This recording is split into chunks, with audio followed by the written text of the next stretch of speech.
As remeiras de Cabo da Cruz están máis preto de gañar a Liga Feminina. A comarca acolleu as xornadas da Liga Galega de Traíñas.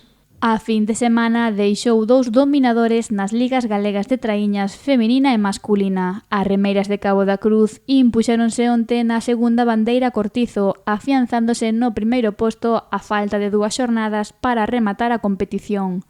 O mar picado e o vento dificultou o comezo da regata.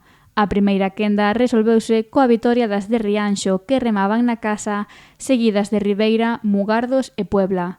Na segunda quenda, as condicións do mar melloraron e Chapela comezou mandando por diante de Cabo, que alternou a segunda posición coa terceira. Na última virada, as boirenses chegaron por diante de Tirán e igualando a Chapela.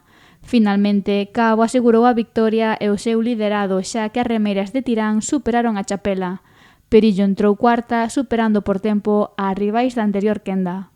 A Liga A contou cunha dobre xornada, o sábado en Muros e o domingo en Rianxo, e as dúas desenvolvéronse cun mesmo gañador, Samer Tolameu. O líder apenas deu opcións aos seus rivais na 14ª bandeira Concello de Muros.